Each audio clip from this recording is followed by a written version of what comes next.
MyBag.tv. Hope you're having a good one. What's good? What's good? What's good? So, today is the last day of the first quarter of 2026, making tomorrow April Fool's Day and the first day of the second quarter. Oh, we're going to close down. We're going to close down. It'll be the first time in 4 quarters that happens. Interesting. That's not what's high on my plate right now. I think the biggest thing right now on my plate that I think is going to affect the markets for a little while is going to be this overnight post from the current regime that says that wasn't a post. It was comments from several people, unknown sources, that he would be willing to end the conflict without reopening the Strait of Hormuz. That is not a possibility. Don't fall for the rope-a-dope. Don't fall for the rope-a-dope. And anybody who's out there who's saying, oh, that's just, one of his tactics, it is the stupidest thing ever. Constantly telegraphing what you're going to do. Constantly saying, oh, well, I might do this or I might do that. You look like an idiot. And you're affecting the markets. It's complete market manipulation. Because that's the only reason why you would say it. You're not, anybody that has fought wars previously is not falling for that. They're absolutely not. The idea that he would leave the Strait of Hormuz in the condition that it is now is ludicrous. It would be considered a dereliction of duties, right? You start something, you end it. Whether you win or lose, you bring it to closure. That would not be a smart move in any way, shape, or form. None whatsoever. So as I sit here and I think about it, I'm not betting on us leaving the Strait of Hormuz in that kind of way, because that would mean that we're also going to leave the Suez Canal like that. That's not going to happen. Remember, there's a threat from Yemen to do the same thing that they did the last time, which is close that strait. So yeah, no, that can't happen. That cannot happen. So you're looking at Yemen and Iran joining together to fight the United States, Israel, and anybody else who supports the United States and Israel.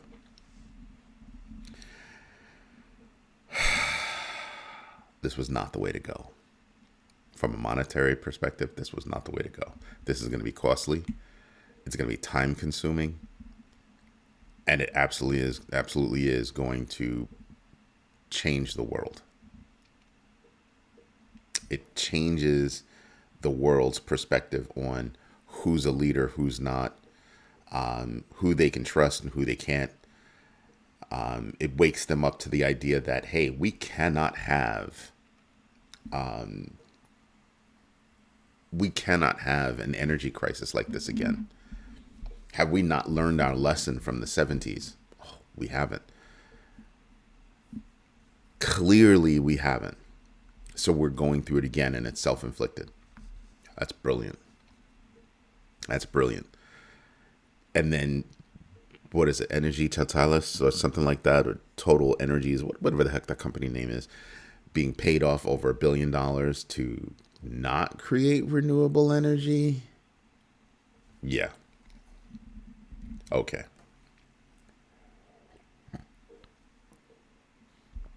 In a time that you actually need it. The whole world knows fossil fuels are coming to an end. It's not an if, it's a when. And when I listen to somebody say, oh, how could you say that? How could you think that? Do you think it's endless? Do you think it is endless? It's not. You want to know something else that's going on? The mixture of your gasoline is going to change, allegedly. Allegedly, there's going to be more ethanol in gasoline, and that's not going to fare well for those people that have to buy 93 octane and above. Technically, it's not going to be good for anybody, but at least regular people can buy that mid-range stuff, and maybe it'll be the same. But yeah, it's possible that your gas might get not watered down, but ethanol down. That's interesting. And I'm willing to bet that every time you see an EV drive down the street, you're sitting there and you're just going, wow. I'm not being funny. I'm being serious. I bet you all those people that looked at everybody that put solar on their houses are looking at them now going, huh, I should have done that a long time ago. For all of those projects, everybody that was against, going green or whatever you want to call it, you're sitting here now and you're saying to yourselves, maybe that wasn't such a bad idea after all. Because had you done that, our reliance on oil, we wouldn't even care about the Middle East. I want you to stop and think about that. You wouldn't even care. If you're the United States and you went full-blown renewable energy, you could care less about the Middle East, because you would have so much taken care of. Your need for oil would drop. Would just drop. EVs on the roads, everything would just be better. We've got more than enough land. We have more than enough wind. We can create renewable energy more than efficiently. Like, we would have an almost overabundance. Probably would have an overabundance. And for whatever we needed oil for, we have our own. And I want you to really stop and think about this from an economic perspective. It would stretch that oil out, wouldn't it? Because we wouldn't need so much that we would not have to go out of country to go get it. One. Two, we could actually, even if we had to send our oil out to have it refined, whatever, and bring it back, okay, fine. That's less of it. That's far less of it. I know people like cooking on gas stoves. I think what it is, it's gas stoves and electric ovens, I think is the combination that you're supposed to have.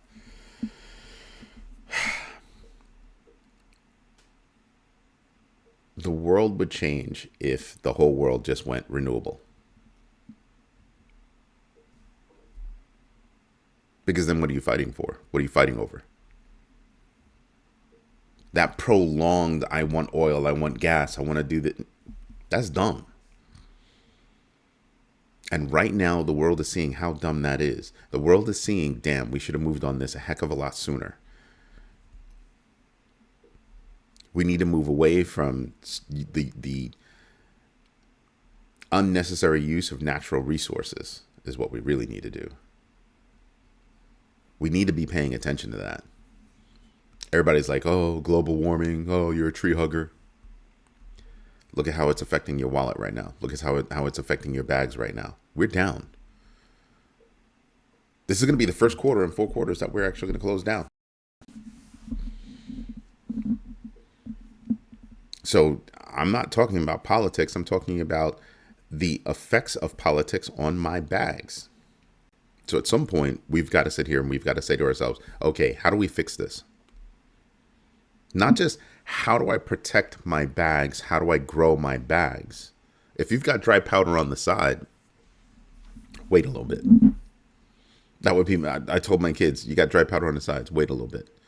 Keep doing your DCA, that's normal. But the extra, wait. Wait, you'll see. You will see.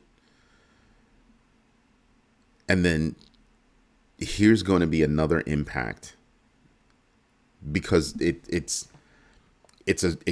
going to wind up exacerbating the situation. Excuse me. So right now you have a record number of businesses that are going to pass from one generation to the next, one way or another. Either they're going to be viable businesses that get passed along, or they're going to be closed businesses. That will be the inheritance, closed businesses. And you're already seeing it now. You're seeing a ton of people that are up there in age that are just like, well, there's nobody to buy my business, so yeah, I guess we'll close the doors. I've tried to buy businesses 3 times from people that were like, oh, I'll get a better offer. I'll get a better offer. I'll get a better offer. And I looked one of them dead in the face and I said, you're not going to get a better offer. And I hate to be mean to you, but you're not going to get any offer. You're not going to get any. And so that would mean that you're not going to have any further income from the business that you built. They looked at me and they were offended. I understand. I completely understand. I mean, don't get me wrong. I wasn't rude to begin with. I mean, just negotiations going back and forth, back and forth, back and forth. And I just got to a point where I was like, listen, I'm going to tell you straight up what's going to happen. And we were both polite. Nothing angrily said or anything like that. Nothing said really out of turn. Just one person's view of the future versus another person's view of the future. Didn't have any kids to pass off the business to. Excuse me. Nieces and nephews, but nobody wanted it. That's a generational thing. You'll have, but that's a different conversation. Excuse me. And then you got to a point where, you know, he kept waiting. It'll come along. It'll come along. I just walked away. I was like, all right, well, good luck with that. Sadly, exactly what I said happened. A business where he could have walked away with something on a monthly basis. He walked away and got nothing. He got nothing. And that's happened to me on more than one occasion. There's a reality check that's coming. There's a certain reality check that's coming. And I get it. You want to make a bucket of money by selling your business because that's what everybody has been talking about and all that other good stuff. Did you set up the next generation to buy your businesses? No. You want to know who's set up to buy those businesses? Big business. And they don't want to buy your business. They'll wait for you to drop dead. And they'll snatch up your customers in a heartbeat because they have alternatives. They're not going to buy your business. Big business does not buy your business unless they want to take over a specific area with specific businesses. You're going to see a lot more closings. The world has changed. And I'm sorry to say it like that, but that's reality.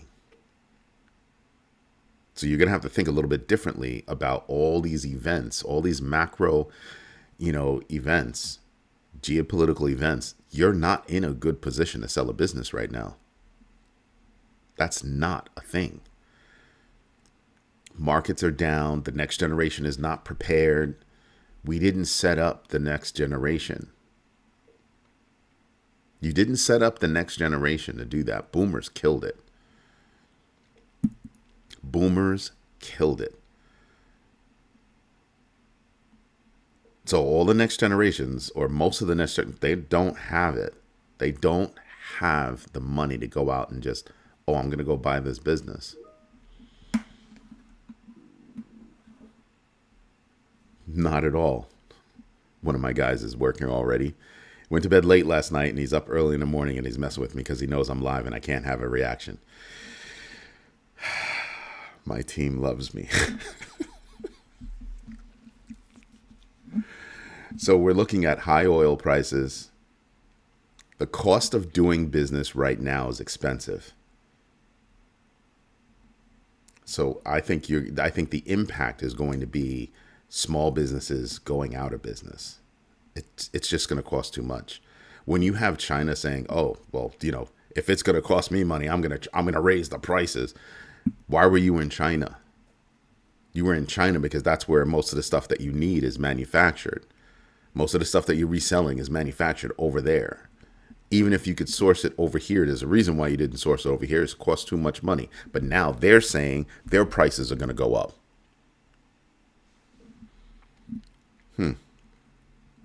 Meanwhile, over here, we're spending more money for fake food. Don't you see all those reels where they're putting U.S. bread underneath the kitchen faucet, and it should be, deteriorating as soon as it hits, and it doesn't anymore? It acts more like a sponge. Yeah. Chocolate that's not chocolate anymore. The big riff between one of the heirs of Reese's flipping out about how Hershey's has changed their chocolate to be even less chocolate. It's like, what, 10, 20% chocolate? Because they're not using cacao anymore or something like that. So we're paying higher prices and getting less. So when I look at the news, I'm looking at the news in a different light. I'm taking all that into account when I look at things like, Japan's rate hike, on March 30th caused global market concerns. Yeah. But I'm looking at how is that going to affect small business? That's how I'm looking at it. How is it going to affect small business? Everybody's so concerned about big business in this country. And I sit here and I go, but it's been small business that has made this country. It's small business that keeps this country running. And we're looking at a time right now where it is one of the most difficult times to have a small business. Can you say oof? Got tons of news. We have tons of news. But I had to come out and say this because it's a mindset thing. It really is a mindset thing. You can go to the website. We've got like 19 new articles this morning that we've been working on overnight. And you get to see this stuff. That's not a problem. But it's a mindset change that I'm talking to you about. All this news, KuCoin getting kicked out of the United States, paying another $500,000 for, something else that they did wrong. Remember a few days ago, I asked you about leadership. I spoke with you about leadership and greed, right? KuCoin got so greedy that they got kicked out. Kicked out of one of the most lucrative markets in the world when it comes to crypto. And you got kicked out. Fire your leadership. It's idiots. Idiots. Some people can't understand. You can go up to a brink and then you got to bring it back. You can go up to the brink, but you got to bring it back. These idiots didn't bring it back. They went over the brink. And they were surviving for a minute and then they got kicked out. That was the dumbest move ever. If you're going to move into a country, find out what it's going to take to do business in that country.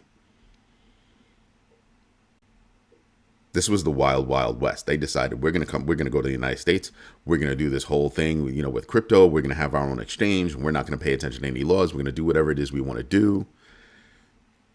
And we'll keep doing it until we're told not to. Well, you weren't told not to. You were told to get the hell out. Smart move.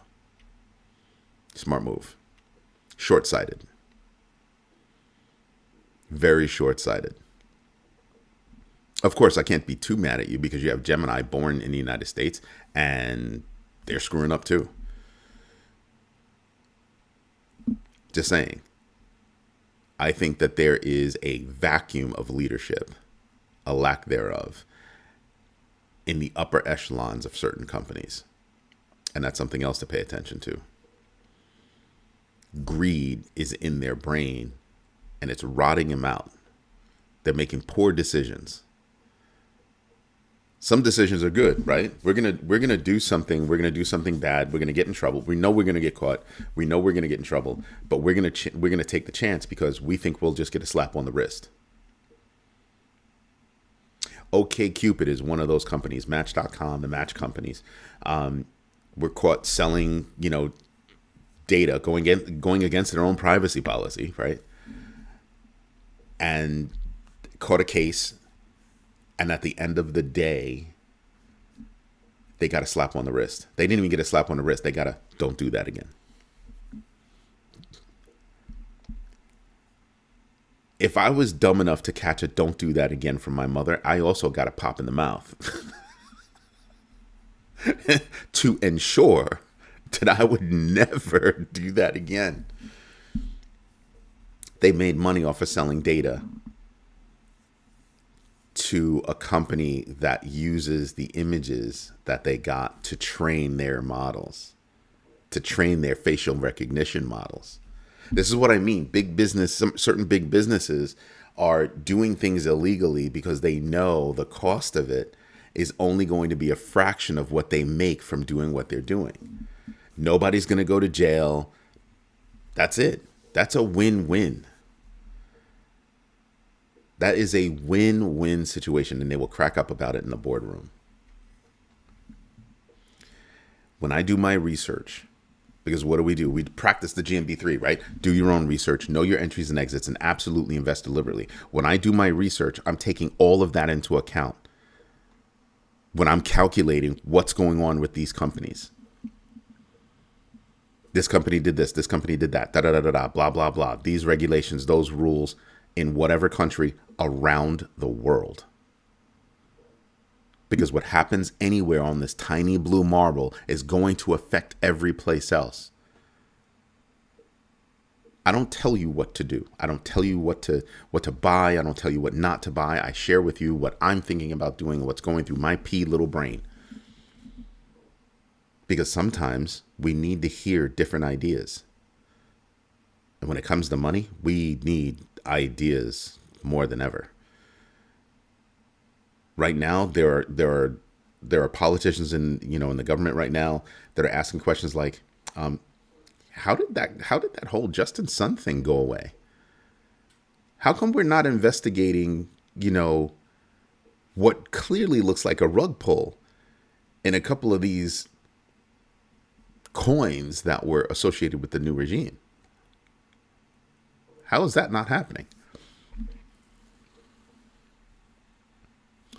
It's a massive problem. It's a massive problem. And the reason why I describe this to you is because you need to take a different perspective, because 2008, I think it's repeating right now. I think it's repeating right now. Anyway, let's go over the numbers.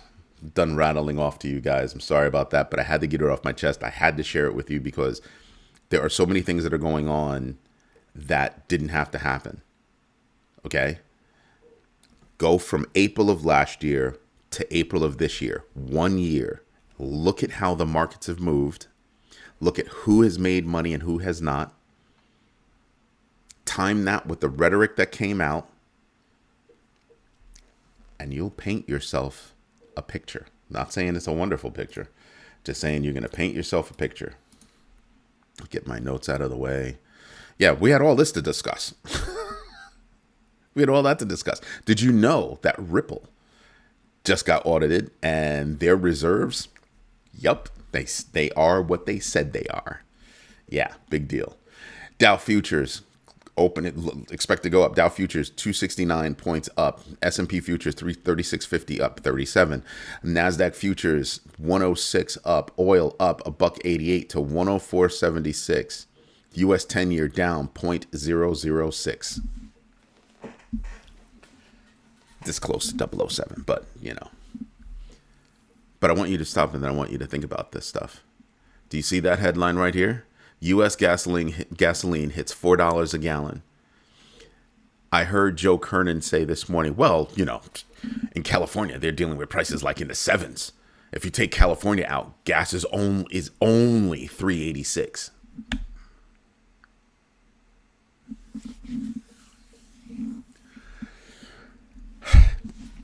Only, sir? Only. There are a lot of people that are sitting back and thinking about only. Oh, that's cute. That's adorable. That's adorable. 386 is a lot of money. And 14 cents off of $4? I'm sorry. People are still going to say it's $4. I can't stand when people speak like, oh, it doesn't affect me, and I don't care if it affects somebody else. That's how he said it is how I took it.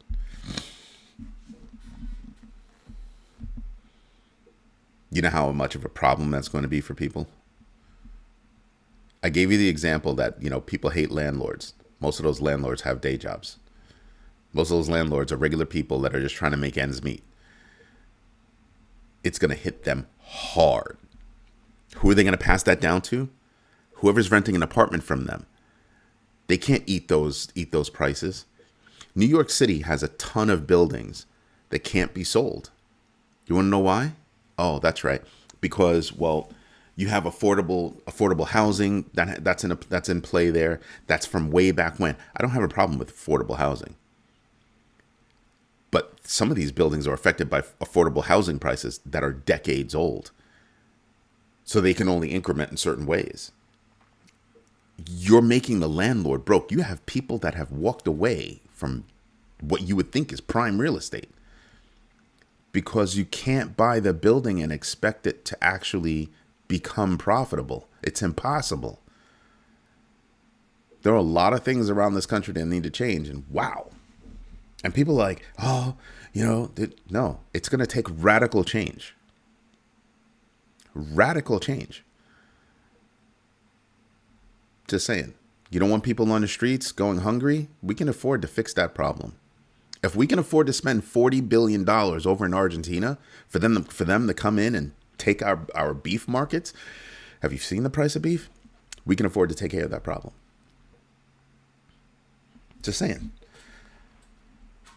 Change. We need to change how we're thinking. Small business runs this country. And if small businesses don't survive, that is going to be a massive problem. So, who's reporting today? Nike. They're a little bit up. They're looking like they might do well. McCormick is probably going to be a little bit up. They're in a deal with, I forgot who it was, that they're going to be 40% owners of another company's business. So minority partners. But let me tell you something. McCormick, pretty well run business. Let's see. FactSet, interesting. Go look up who FactSet is. Go look up their business model on, especially with regard to financial institutions. I think they have a problem. I think they have a problem because at my desk right now on my laptop, without any of my other tools, just my laptop, I've got AI running. I can do what FactSet does. Just saying. Well, certain pieces of what FactSet does. Go to Wall Street. The plugin is FactSet. Just saying. What else do we have? Centessa Pharmaceuticals, will be paying attention to that. Perpetua Resources, RH, I think that's Robert Half. I'd be paying attention to that. Who else am I paying attention to? For me, that's about it. But for everybody else, I'm telling you, go over to Yahoo Finance. They've got some really cool tools, and this is one of the tools I use every day. I used to use a different tool for this. I can't even remember who they were because this tool is so good. No, they do not pay me.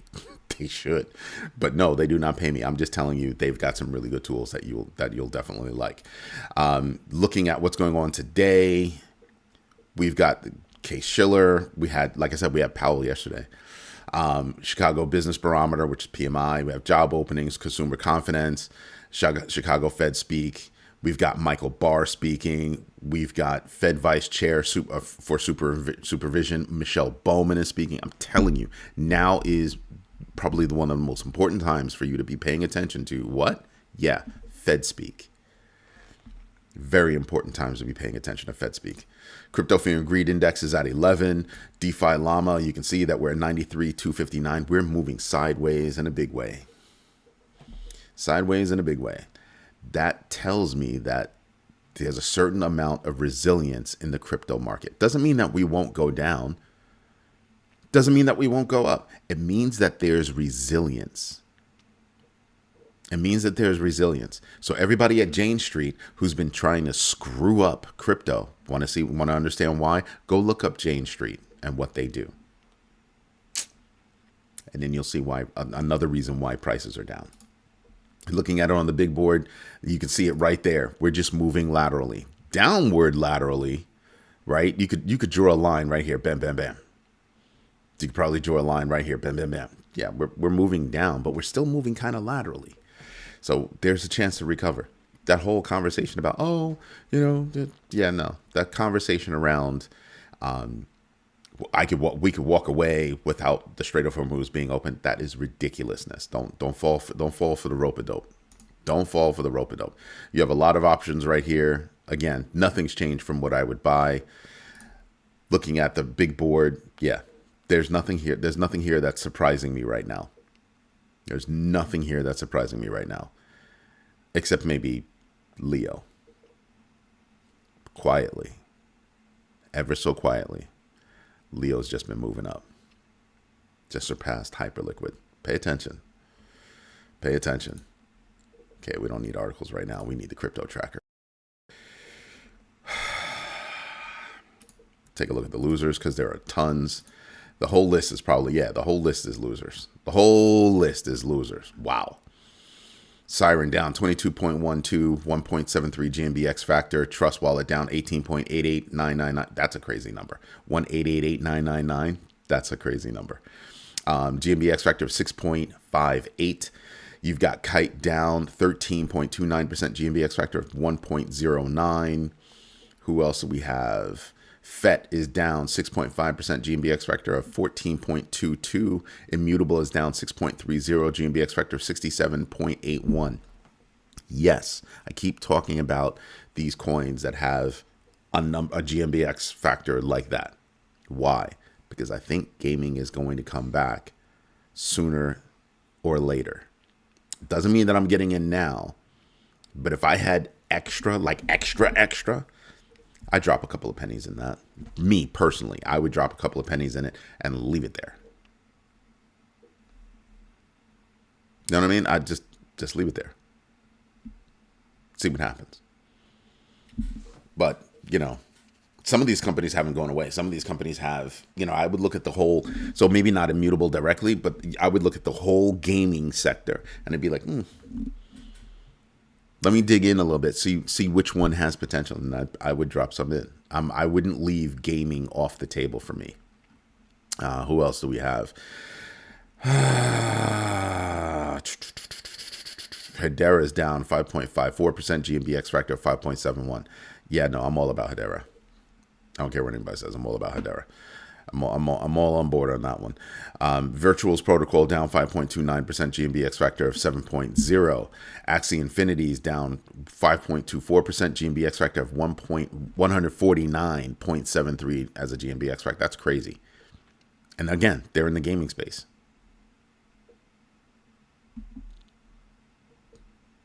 Obviously, they need help.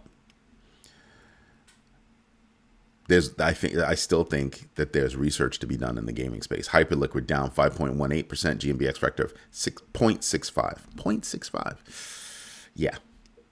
I think Hyperliquid, I have a bag of Hyperliquid. Because I like Hyperliquid. I did my research on that one. I like Hyperliquid.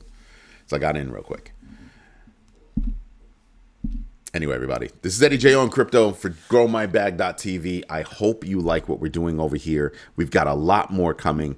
I might try to shoot a video of our new Roku channel that we're working on, so you guys can actually see that yes, we actually do have it coming along.